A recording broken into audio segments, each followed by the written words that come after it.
For kings and rulers of the past, being overweight was seen as a sign of strength, fertility, and authority. Unless they fell out of favour, then their once powerful bodies were used to shame and undermine them. That's right. For a long time, it's been thought that our modern view of weight only began in the 1500s, but it turns out humanity's relationship with fat has always been incredibly complex throughout antiquity.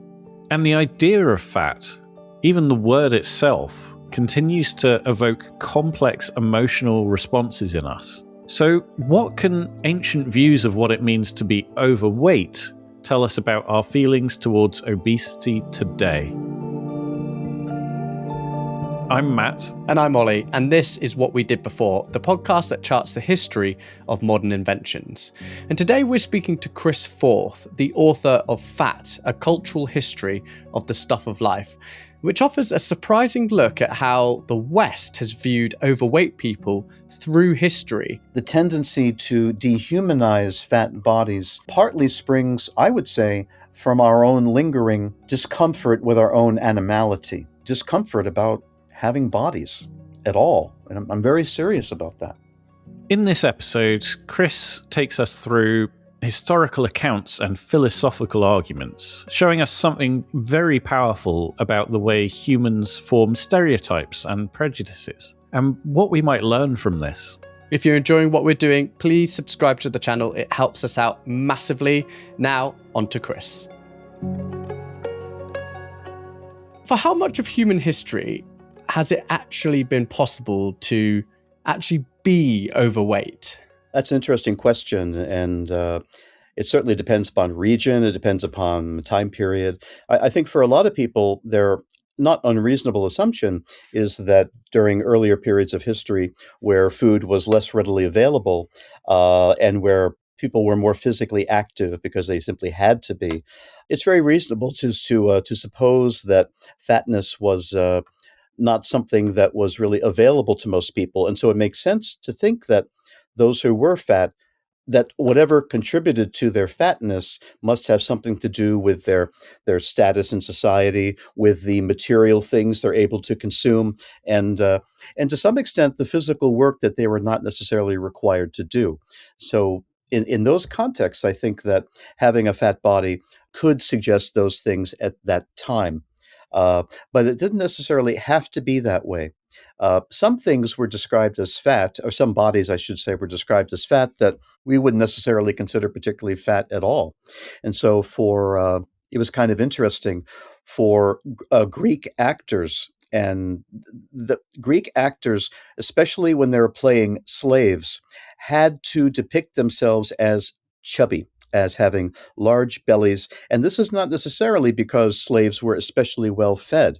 For the Greeks, it was a question of presenting what they would have considered to be a more grotesque body, a body that could indicate, and this is where things get even more complicated, could indicate that someone like the slave would be seen as somebody less able to monitor and control their appetites. So as a result, a depiction of what they would see as a misshapen body would indicate not only a difference in status. I'm not saying class here because I'm not sure that really works, but certainly a difference in status and a difference in relation to the qualities of their character. Because for the Greeks and also the Romans, but maybe especially the Greeks, a beautiful, well-proportioned, and harmonious body was seen as synonymous with an aristocratic status. Doesn't mean that they all had these bodies, but it was an indicator of a kind of a noble status. So compared to the body of a slave,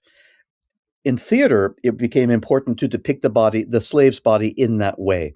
So some of the images of fatness do relate to the question of who has the ability to consume more and use their bodies less. There is certainly that, but fatness was never just about that. It was always was freighted with these moral qualities that related to questions of status, but also I think this is certainly true in the Greek and Roman periods, where it also related to your region in the world. I mean, there was a tendency to depict what they called Asiatics as typically fat. And even if it wasn't the ordinary people, they did emphasize the fatness of their leaders, of the Asiatic leaders, in a way that was meant to depict the difference in character between Greeks and Asiatics. And so it always had this dimension of dealing with otherness in a sense. And I think that that is an ongoing theme in the history of fat. So, Chris, what I'm kind of interested in is just how far back it was possible to have eaten enough food actually to become overweight. Really, I imagine that it was only possible once we had, after the agricultural revolution. But did you get a sense during your research at all that it was possible for humans, perhaps further back in antiquity, to have become overweight? That's a good question. I did not carefully look at the connection to food supply because that wasn't really my primary focus. But one of the things, so with the prehistoric world, it's very hard to tell anything there.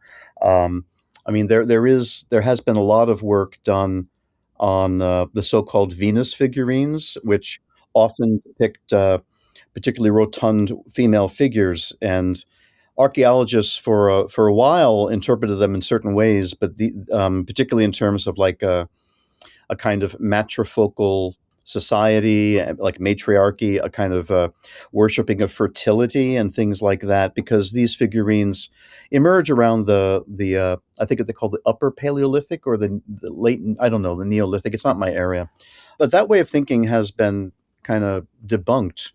Archaeologists do not agree about that anymore. And in fact, right now, I think it's safe to say that, as far as I can tell, we're not really sure what these figurines ever were. Okay, it doesn't mean we won't know, but at some point. But so in that case, there you've got the image of a female body that's being represented. Let's assume that they were pregnant. Okay, so you've got an image of a female body that's being essentially ripening. And I say this because analogies between human bodies and agricultural life were made constantly. So this is not me, making a connection that wasn't there.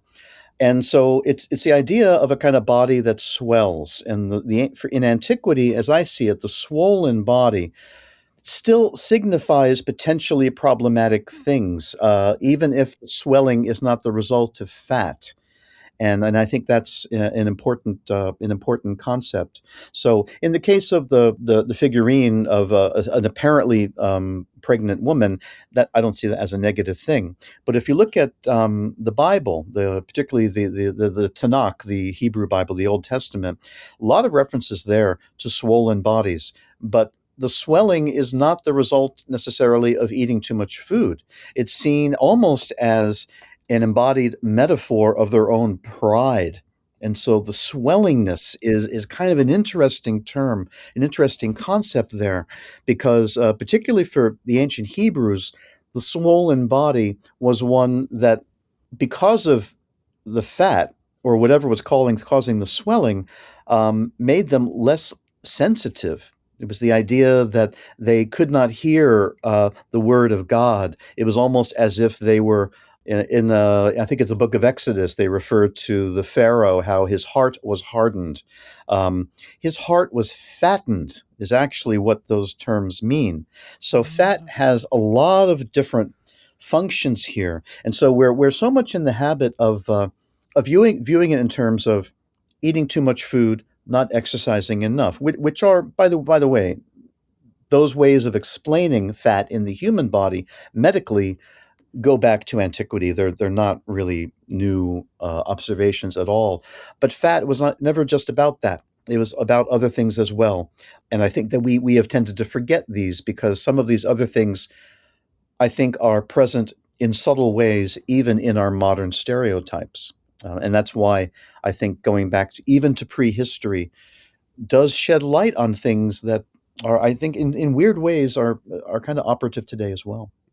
With the Venus figurines that you mentioned, it is also possible, I guess, that artists were imagining what the human form could look like beyond what they could see. Because if you look at ancient statues of incredibly strong, well-muscled men who look as jacked as sort of modern day bodybuilders, Hmm. roided up on steroids.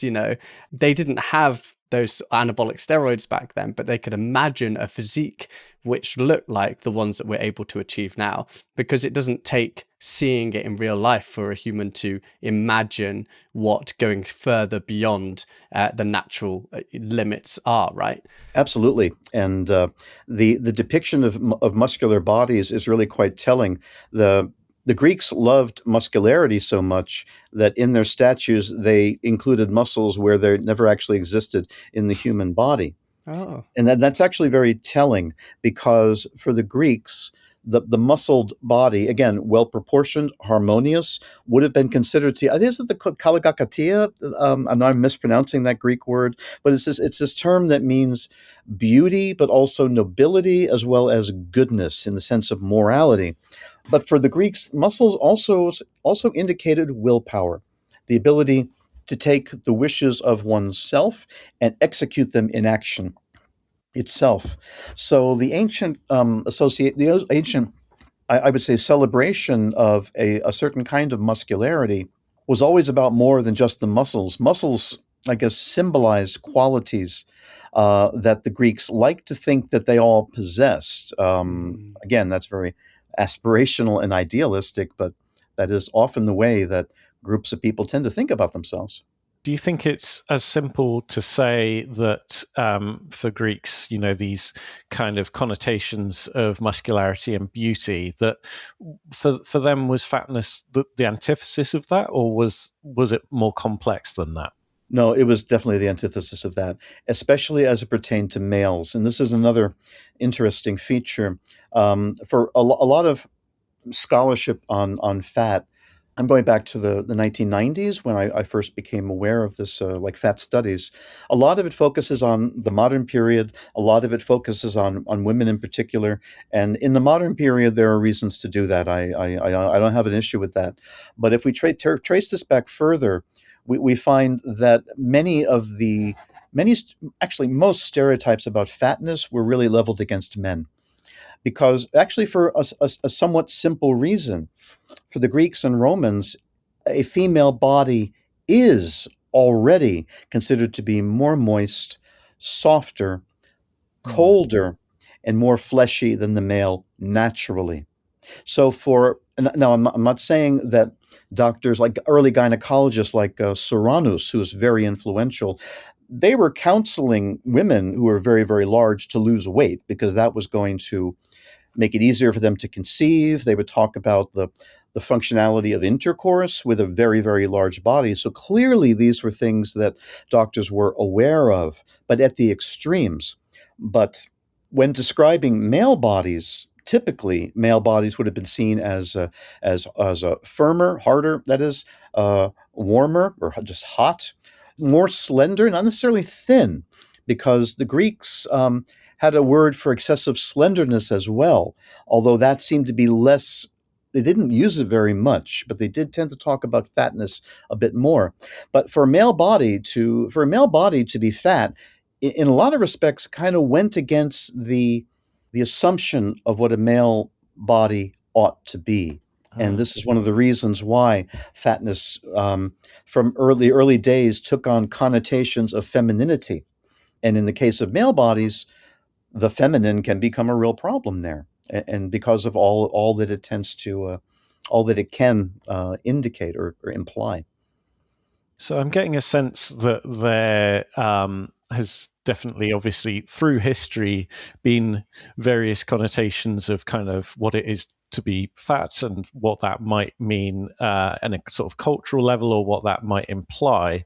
But you note in your book that one scholar dubbed the entire sort of pre-modern world as a time before fat. So I was just wondering if we could sort of touch on what that exactly means.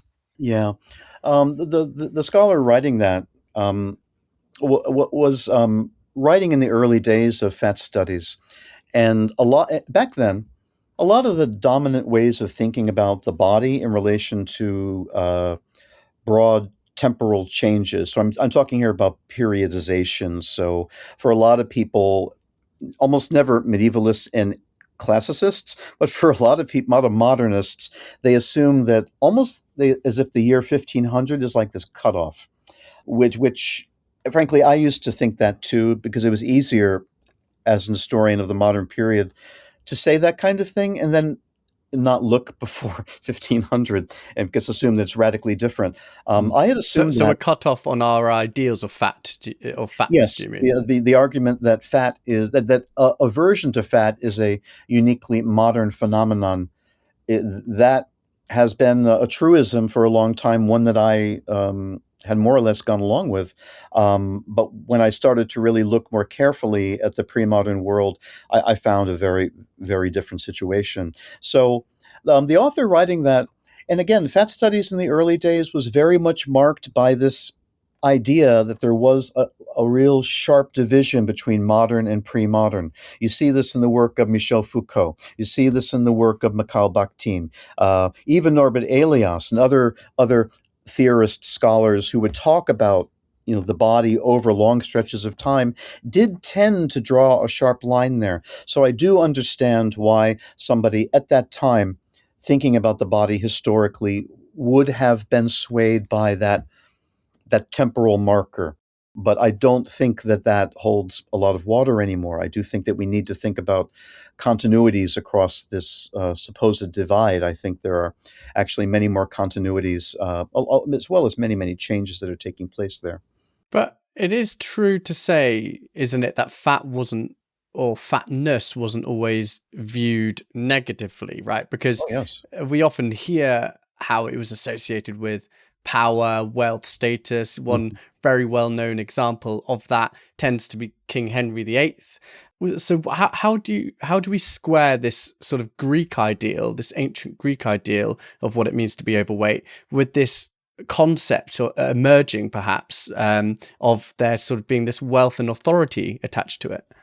Yeah, that's a good question, because that's been an assumption that a lot of people, and myself included, have made. For me, being more initially a 19th century scholar, 19th and early 20th century, what came to mind immediately were images of fat bourgeois, fat capitalists in particular. And if you look at working men's or labor union newspapers and magazines from around 1900, that's exactly how they depict the capitalist, as always fat and weak and sometimes effeminate, almost infantile. But that's very telling there. Of course, the working man is always depicted as muscular, upright, looks a bit grumpy, and definitely not like a child. You already see right there a clash between, on the one hand, this image of power, contrasted with the idea that their bodies are one thing and they themselves actually have characters that go along with their bodies, not as representatives of power, but of uncontrollable appetite and a willingness to devour, and which are not really, I mean, the second one can go along with the idea of power, but it doesn't suggest, it suggests a kind of animalistic devouring. And that whole notion is extremely old as well.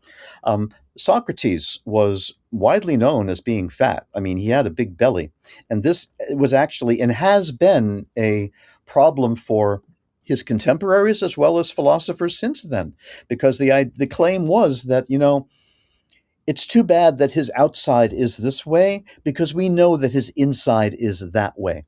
And this idea of a contrast between, almost as if Socrates was actually a thin man trapped in a fat man's body. This kind of idea is really ancient. And of course, we have variations on that we sometimes get even to the present.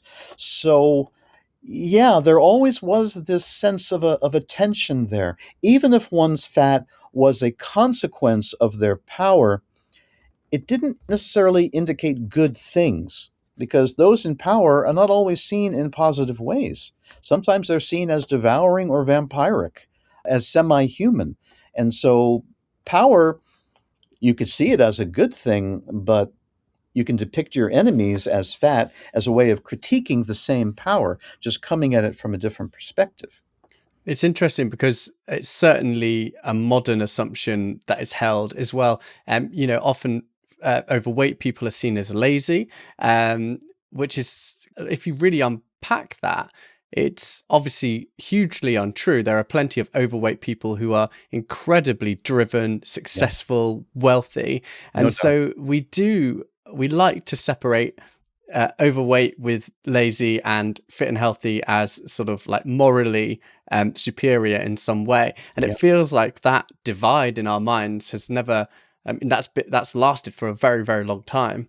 it really has, and it's very interesting because I mean, sometimes I get frustrated when I read. And of course, they're not necessarily reading the history. I get that, but they'll make comments like, "Gosh, it's almost as if good health has a moral value." And my response is, "Yeah, it always has." I mean, it's not like we've gotten to this situation where all of a sudden perceptions of ill health have suddenly have negative connotations. In a lot of respects, they always have. Which is not to say that we have not exaggerated and accelerated a lot of these things in the past 100 years or so. So, again, I by by drawing some comparisons over really millennia, that's not to say that by any stretch of the imagination these are really all that comparable. But there are continuities that I think need to be accounted for rather than just ignored. And in the case of like Henry VIII, when you see portraits, it's almost like his weight was not hidden, but it was almost amplified.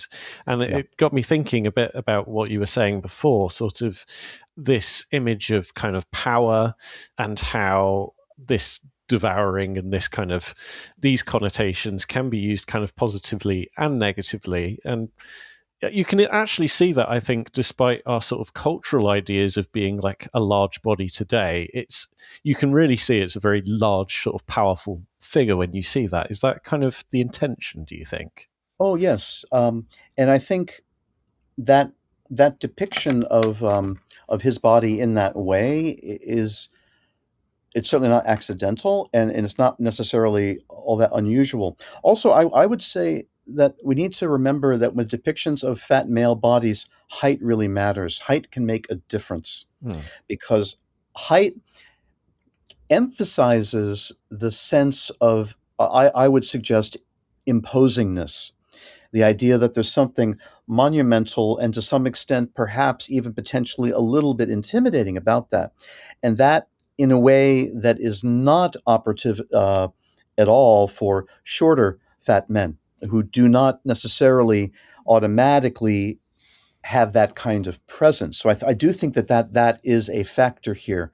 But also, there's the connection between having a large body and what do you do with it?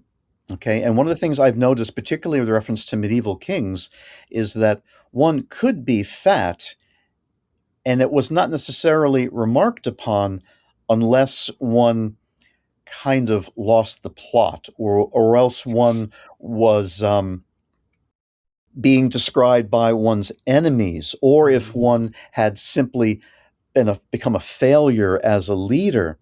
All of a sudden, it seems all of a sudden, the negative potential of the fat body gets activated in those situations, specifically in regard to political leaders who do not, who basically fail in a sense. So the Emperor Vegetius or Vegetius, I'm not a classicist, so I'm always making mistakes there.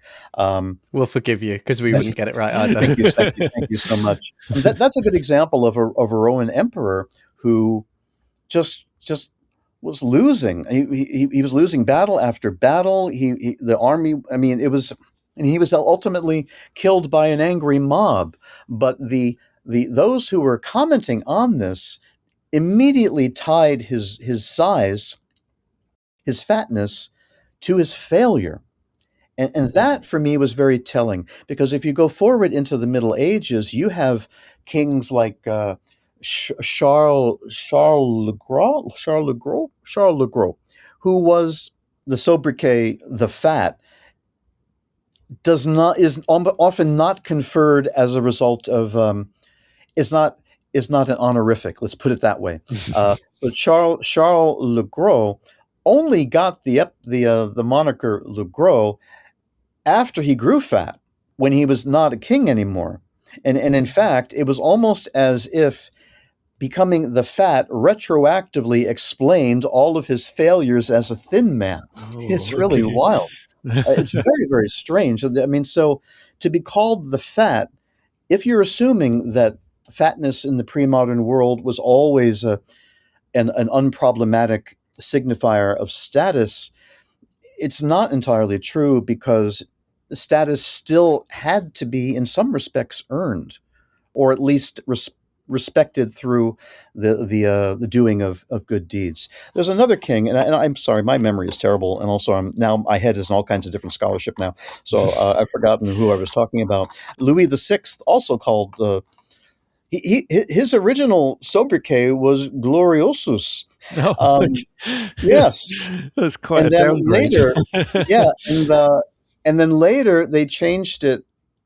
Priests in France changed it to Grossus because not because he was a failure, but because he was not really a friend to the church. But also his Oh. enemies, the British chroniclers, also really enjoyed describing him and his father as fat. Those are all ways to just to obviously to diminish him. And so obviously, being fat and a king was not an unproblematic combination in the Middle Ages. Yeah, and you also had the 10th century king Sancho the First of Leon, who was nicknamed Sancho the Fat. And I believe it's because he weighed around 240 kilos or something like that.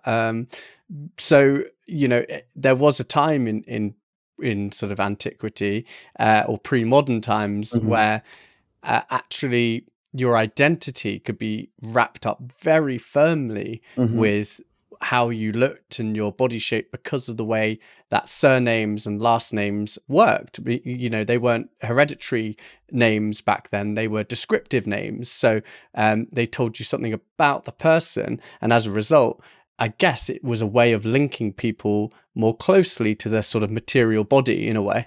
Oh yeah, absolutely. But like I said, in the case of Charles, it was retroactive because the guy who did all these things that were embarrassing was not fat.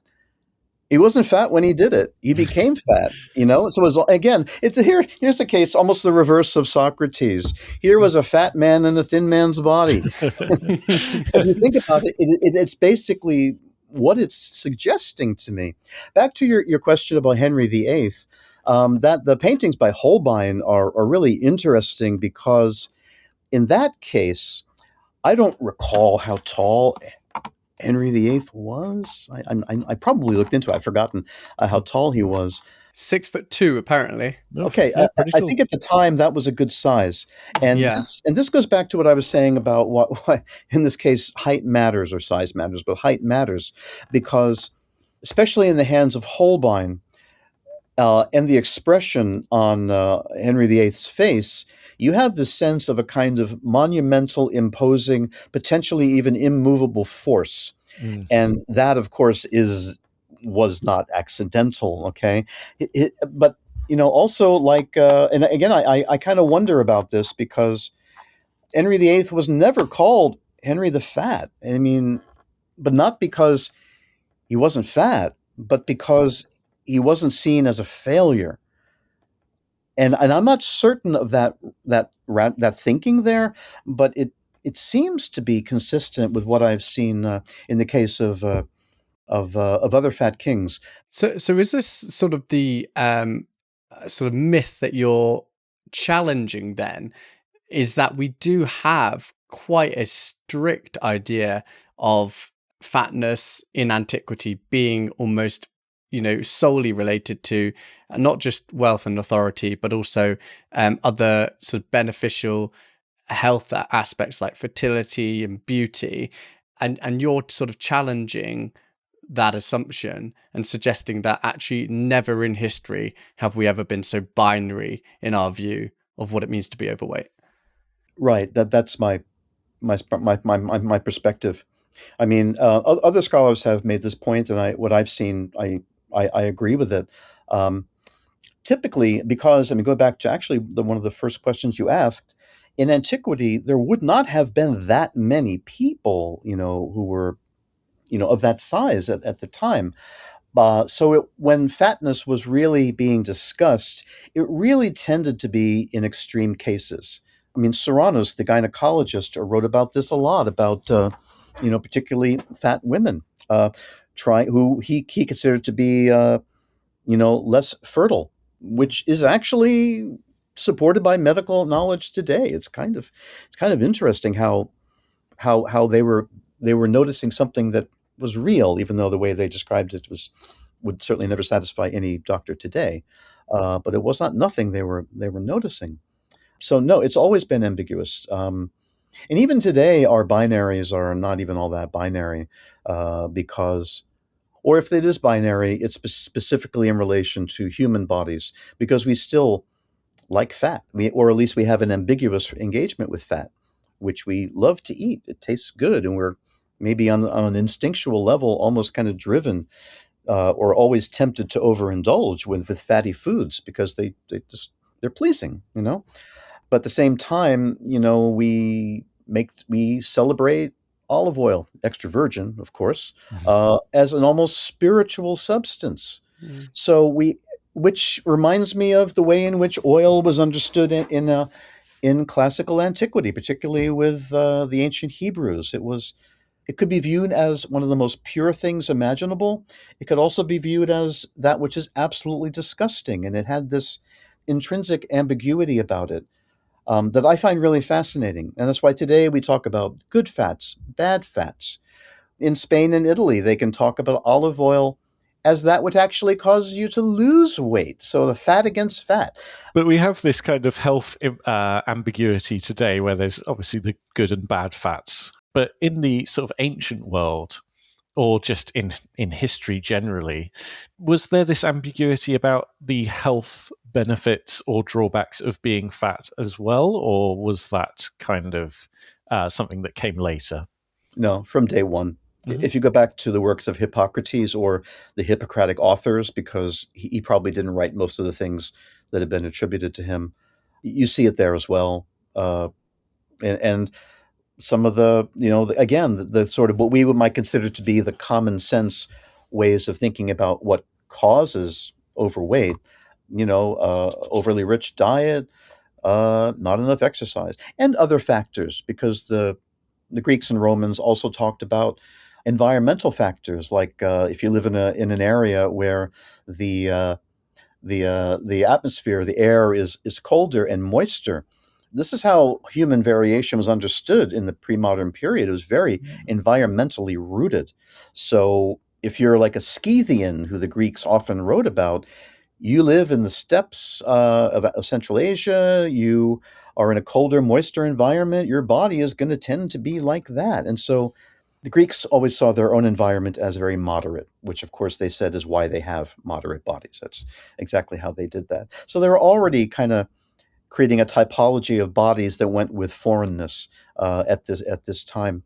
So yes, diet always mattered in the Middle Ages, and actually throughout this. If I have to say, if there one consistent feature that defines the distinction between good and bad fat, it might come down to the distinction between fat derived from vegetal sources and fat derived from animal sources. Mm. It's typically been the fats derived from seeds, for example, or other things that are seen as much more pure, whereas it's the lard, it's the butter that is viewed in a different way, as less good, as less pure. And I wonder if some of that distinction carries through in our contemporary, I think still, I'm not sure if people are still into olive oil like they used to be just about maybe 5-10 years ago, but it certainly was a thing. But we do know that the way in which olive oil is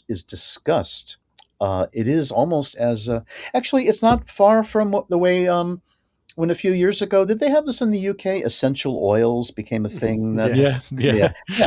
There too. I mean, we're still talking about fat, but not in the way that most people have become accustomed to it. But one of the things I try to insist upon is in the book is that we need to think fat as solid as well as liquid. But therefore we need to think of it as adipose, but also as oil, because oil is fat and it's been understood as fat. And it's oiliness that has been one of the lingering stereotypical features associated with fat bodies. They sweat, they're Mm. greasy, they smell. A lot of these, the notion of the dirty that goes along with so many very contemporary stereotypes about fat is really worth focusing on, because I think it taps into some very much older ways of thinking. Well, fat is an interesting word when you put it like that, because it isn't just used to describe one thing. We use it to describe almost three distinct things, and you can tell me if there's more, but obviously we use it to describe the sort of state of a body, that person is fat.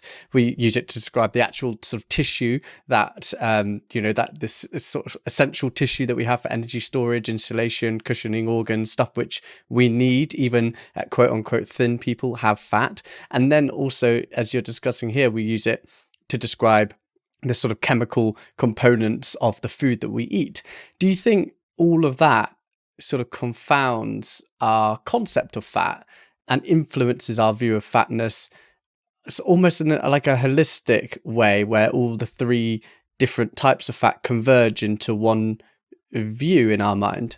Yes, and I think that, but we often don't. We often ignore a lot of what's implicit there and focus on fat as an adjective. I mean, very often, and really, what the book is about is looking at kind of the building blocks of some very durable stereotypes, over time.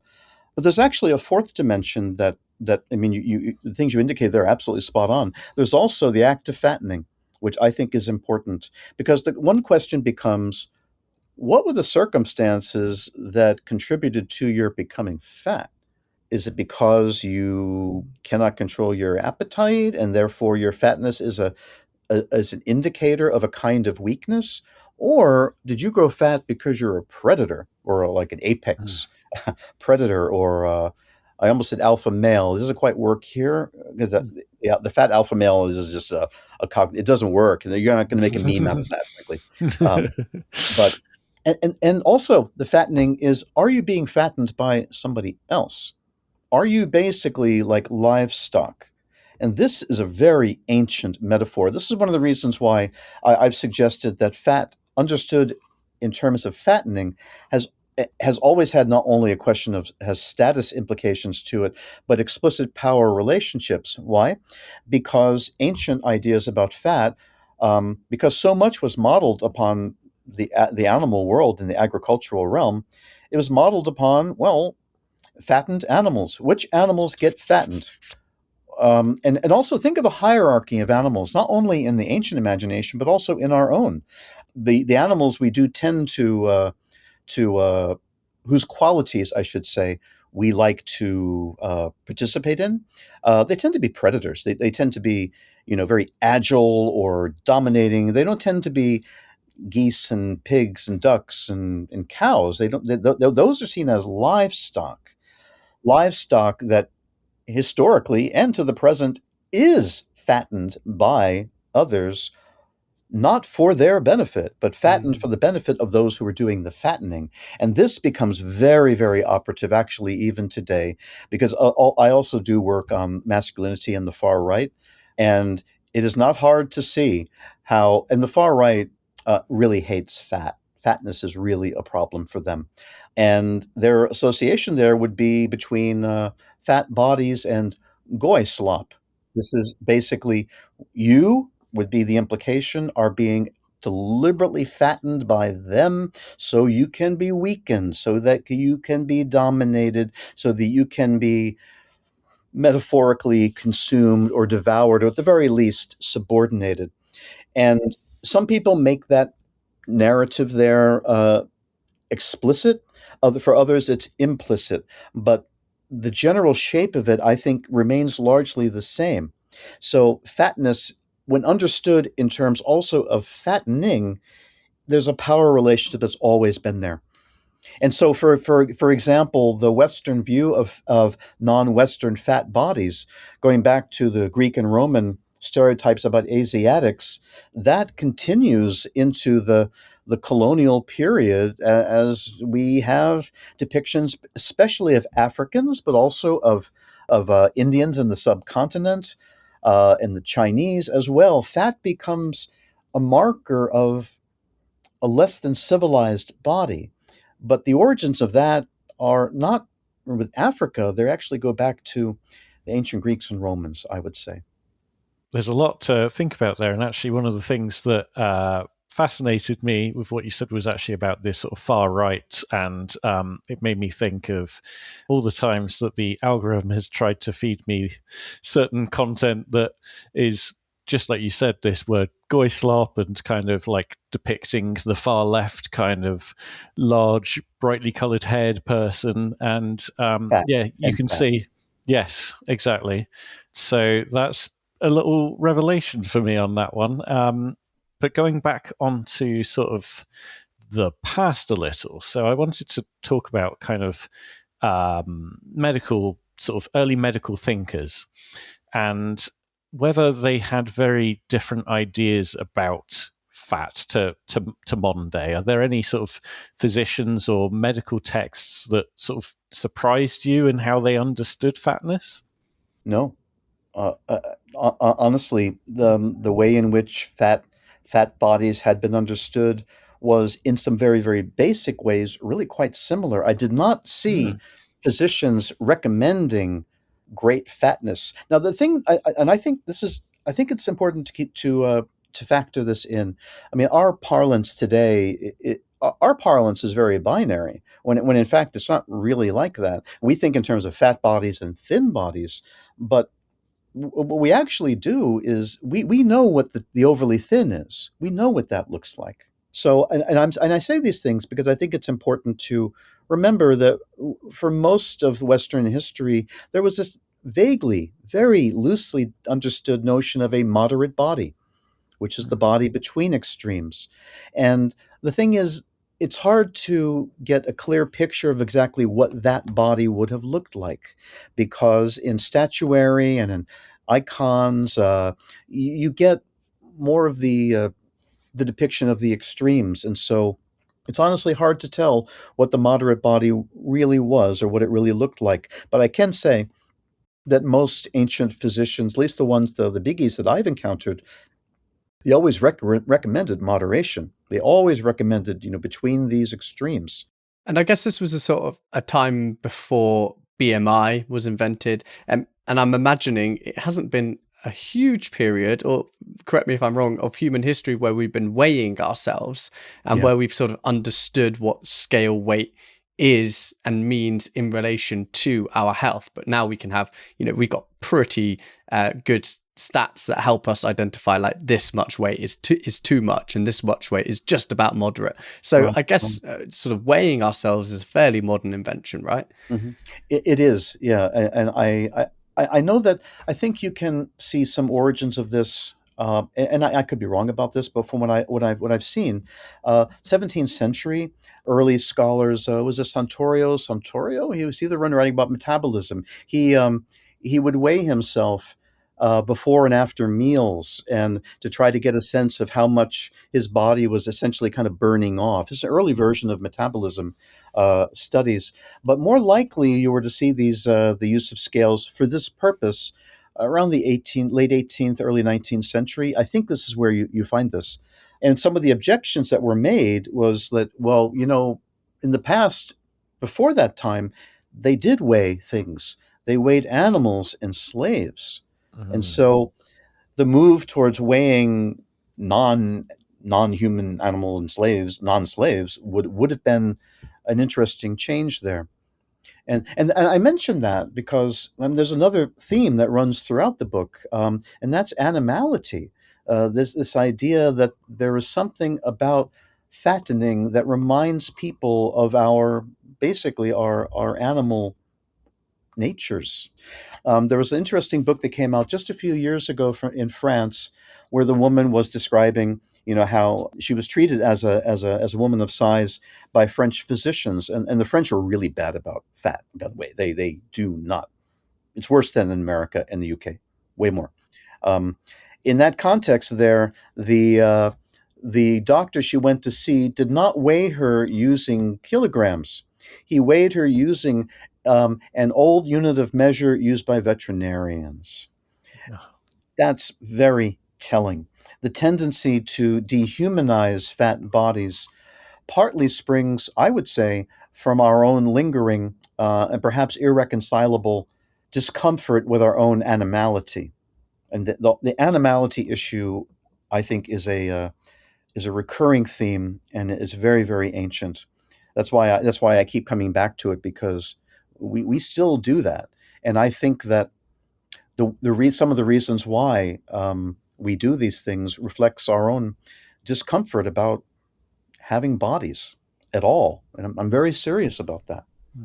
I've got to ask, how do people react to your book and your work and your discussing of these issues, where you are talking about the fact that being fatness has been viewed pretty similarly in antiquity as it is today?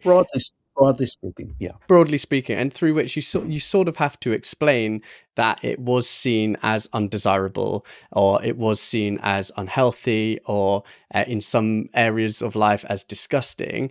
You're not an overweight man yourself, and so it must be sometimes I don't know, do you ever receive sort of criticism from people who are overweight perhaps, and don't view like fatness in the same way, and feel as though there's like a moral implication to what you're saying?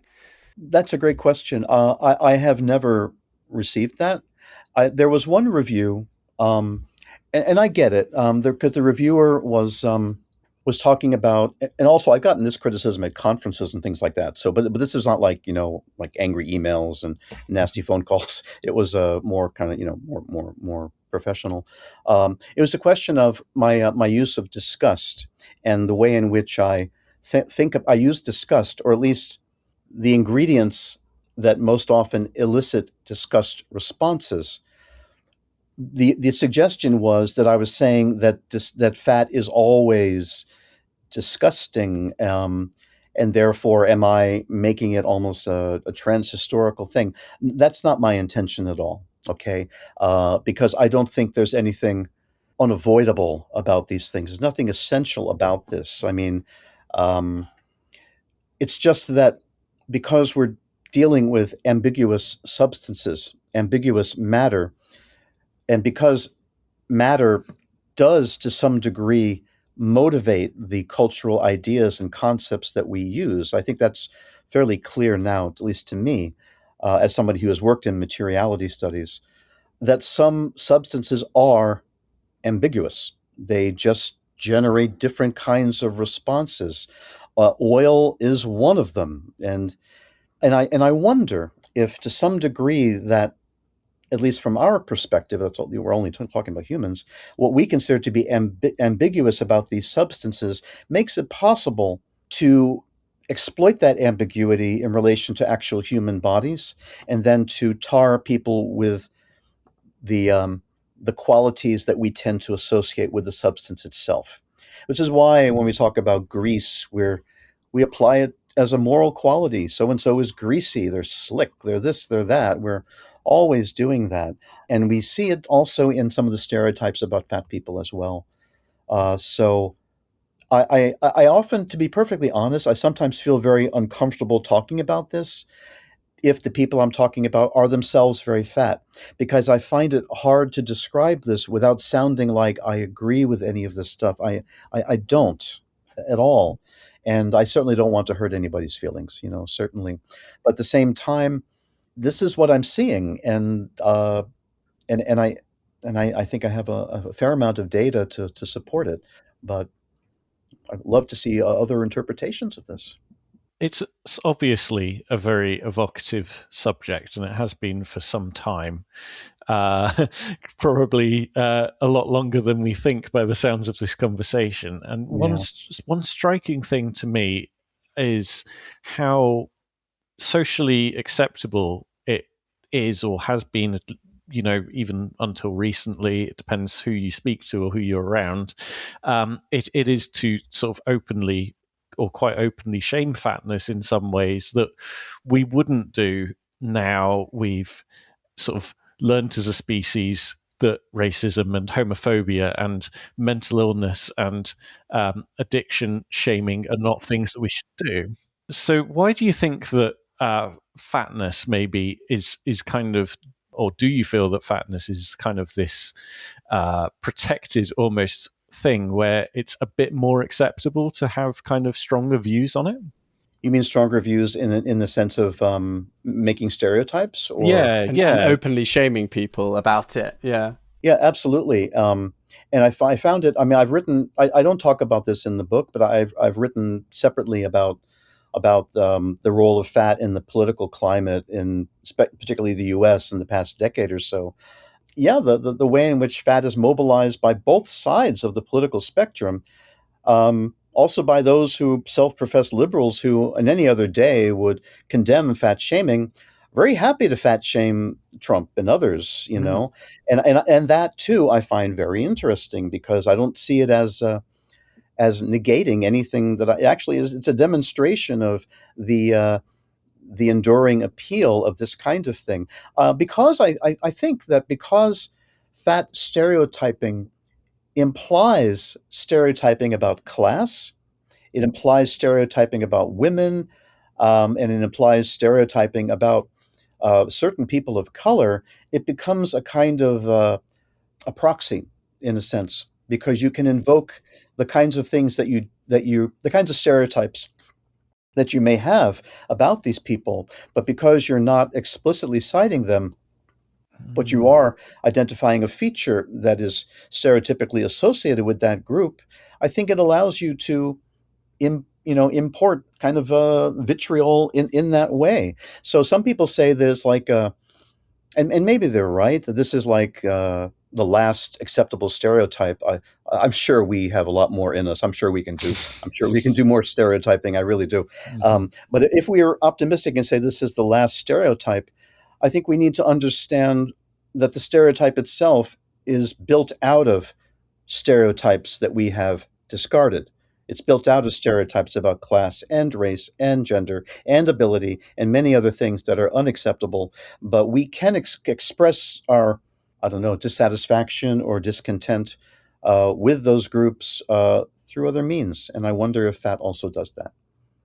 It's interesting because I think, it's very easy for us in the modern day to think that the way we feel about fatness, perhaps if we don't like obesity when we see it, it's because, it's a sort of biological reaction. It is healthier to be slimmer. So we think it's purely driven by our biology. But as you've described, this has a lot of cultural weight, historically cultural weight. It also has implications for other biases and maybe a proxy for some of the other ways in which we'd like to Hmm. express our dislike of somebody, and fat is used in place of that almost.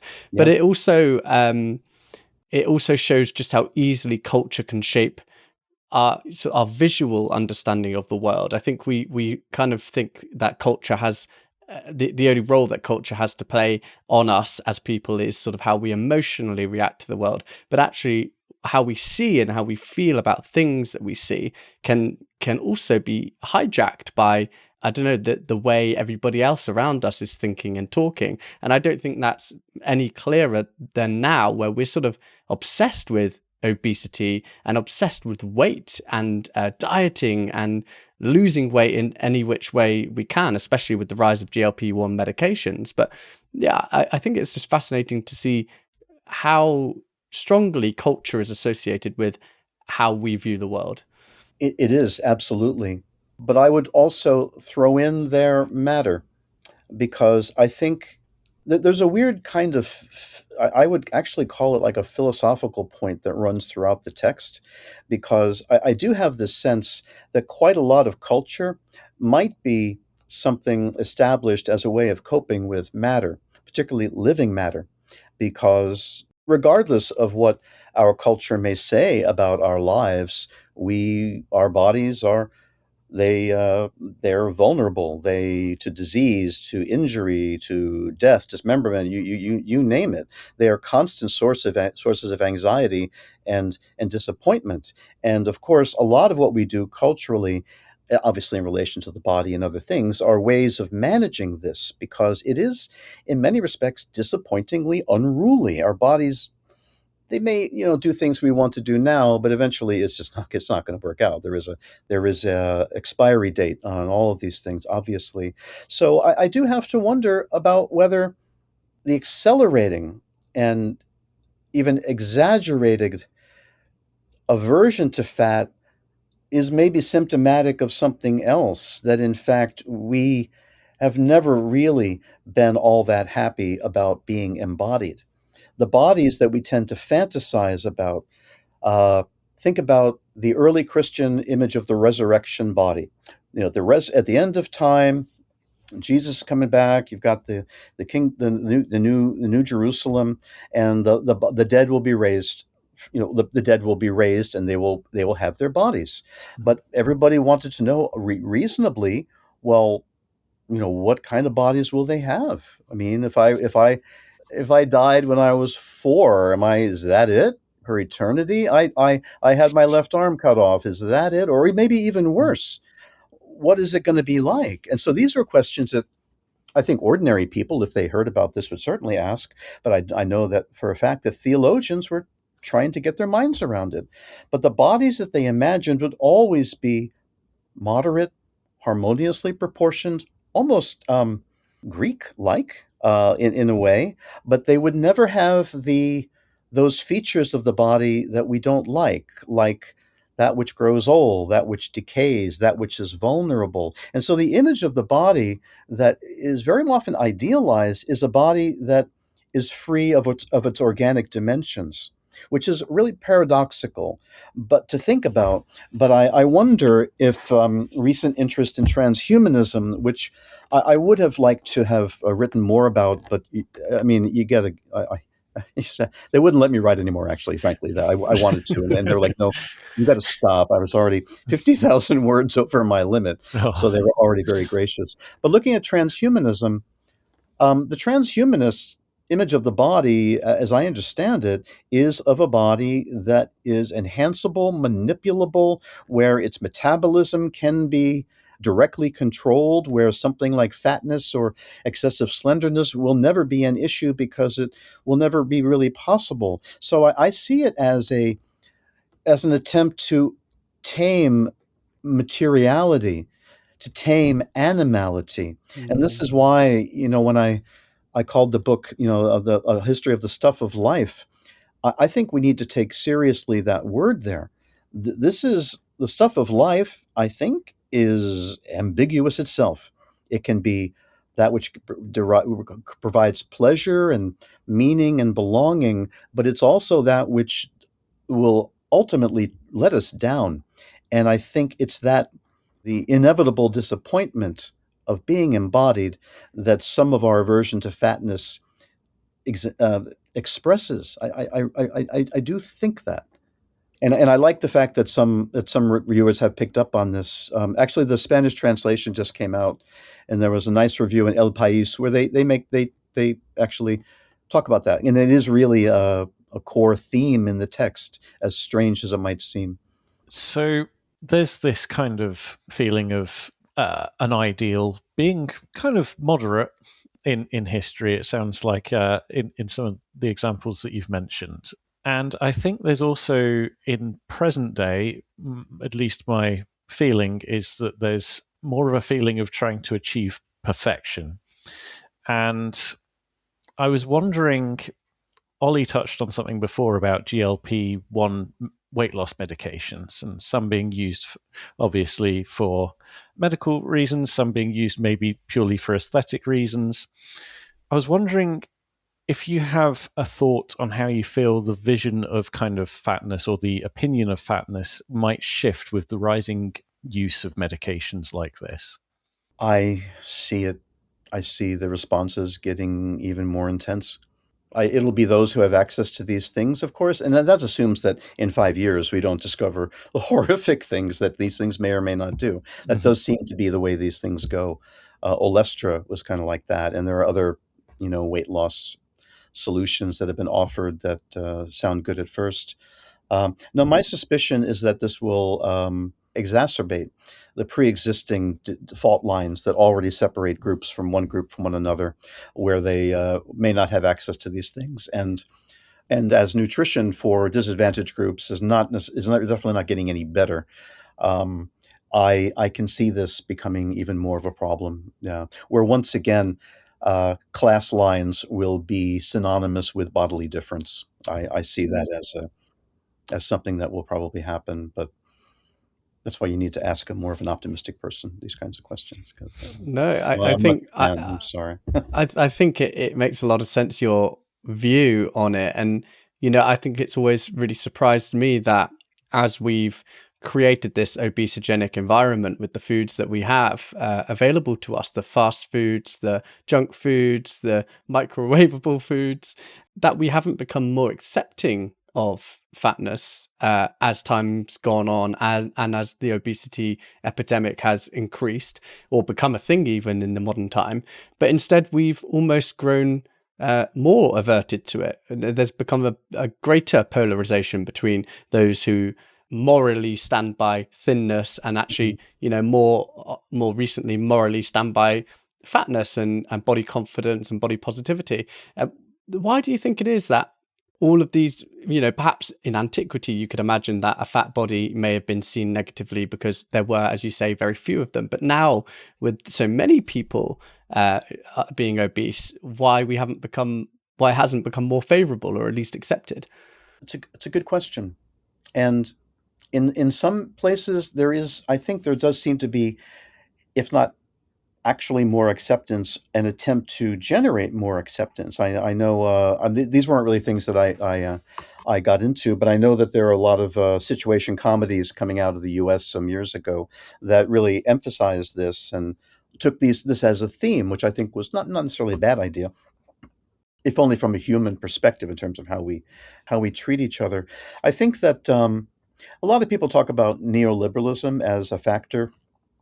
I think it does play a role. I mean, we have been, all of us, encouraged to take ourselves in our own hands, to lift ourselves up. I mean, neoliberalism is just like old liberalism, just with, I guess, computer screens in a lot of respects. It's the same idea, and that if you fail, it's your fault. It's a failure of will, or you don't have access to the resources, which in the U.S. is not an excuse. Unfortunately, that's how, unfortunately, moralizing we have become about health. Sick people are culpable very often. It depends who you talk to. So I think that there are a lot of factors contributing to this. But neoliberalism, the insistence upon the individual as being the sole cause and the sole solution to personal problems, because I can generate a world like that. And that's why I'm thinking that it'll be like the movie Gattaca comes to mind, but it does make me think of this kind of two-tier society, which we, in some respects, already have.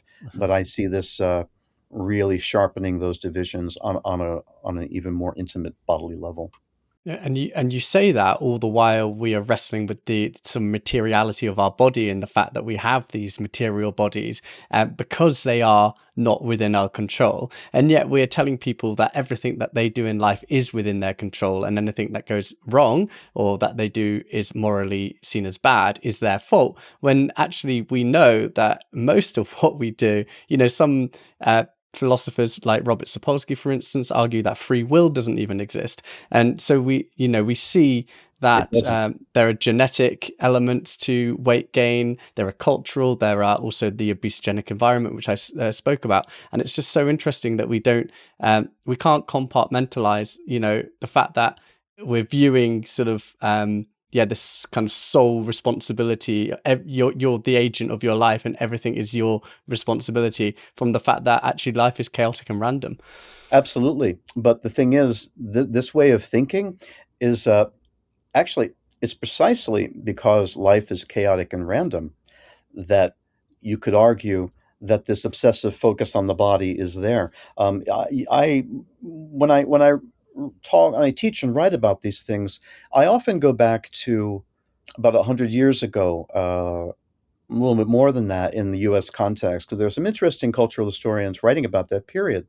And one of my favorite ones, he writes about how, during this period where the experience of modern life is becoming really accelerated, where a lot of ideas about community and meaning and what's acceptable in terms of fashion or body size, so it's accelerating and changing. And as the world increasingly becomes one where it's actually kind of, well, hard to locate oneself, and certainly a world where one's ability to have much of an impact seems really quite slim. A lot of people, maybe most of us, feeling that sense of disorder, will turn to that which we have closest at hand that we think we can control. And the body happens to be it, the thing that we both at once have and the thing that we are at the same time. Already there, we've got a profound ambiguity, you know, because we're the animal that rejects animality. That's exactly what we are. We're the mortals who say no to mortality.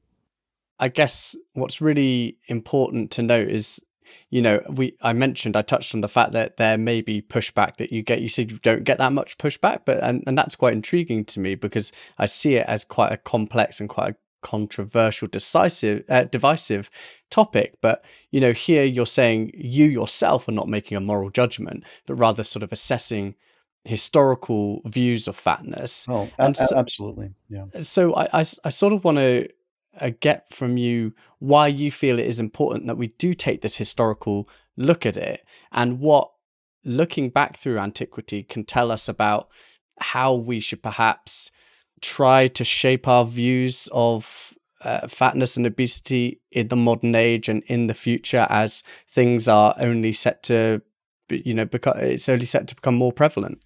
I think that if we are trying to think of ways of being more empathetic with one another, I'm a firm believer that shared acknowledgement of vulnerability is a kind of essential precondition for any kind of communication. By which I mean, if you're going into an interaction where one side has fantasies of immortality, which of course, you know what I mean? They've already defined themselves as a separate species, defined partly in terms of what about the animal they've transcended. That is a group of people who are out of touch with reality as I see it, or at least reality as it is now. I don't know what technological changes and transhumanism will make possible, but for the moment, we're not really there. But I do think that any way of creating dialogue has to begin with the idea that we're all vulnerable, we're all quite weak, we wish to be other things, and sometimes we can be these things, but we all are stuck with the same predicament, basically. And I say this, and it's such an old thing, it's nothing new about that kind of observation there, but it does seem to be something that we need to be reminded of again and again and again. Well, Chris, it's been amazing talking to you. Thank you so much for taking the time. I didn't realize this topic would be so rich with history and context and morality and philosophy, but it has been astounding to me. So thank you. Thank you. And thank you, by the way, for inviting me and for the opportunity to do this in long form, because it really did allow us to get into the weeds with some of this stuff. But I hope it was useful. And I certainly enjoyed the experience. Definitely. Likewise. Thank you very much. A massive thank you to Chris for joining us on the podcast. This is What We Did Before. I'm Matt. And I'm Ollie. Do subscribe if you enjoyed the episode. It really does help us out a lot. And we will see you next time. Bye.